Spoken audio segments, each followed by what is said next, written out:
Pour la première fois dans notre pays, une navette complètement autonome est testée aujourd'hui à Ans-sur-Lesse. C'est un moment unique car jusqu'il y a peu, les véhicules autonomes ne pouvaient effectuer qu'un parcours en circuit fermé. Cette navette autonome peut parcourir une distance d'environ 500 mètres en toute autonomie. Elle se fraye un chemin à travers les autres usagers de la route, piétons, cyclistes, voitures. Il y a quand même un opérateur qui reste à bord, comme on est dans une phase de test, pour éventuellement reprendre les commandes en cas de problème technique.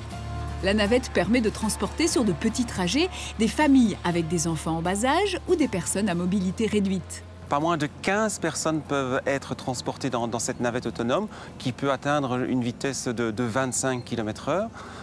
Et alors, elle fonctionne grâce à des capteurs, des caméras qui détectent la présence éventuelle d'obstacles et elle réagit évidemment en conséquence, soit en s'arrêtant, soit en évitant l'obstacle. Le ministre fédéral de la Mobilité, François Belot, a récemment adapté la législation afin de permettre le test de véhicules autonomes sur la voie publique.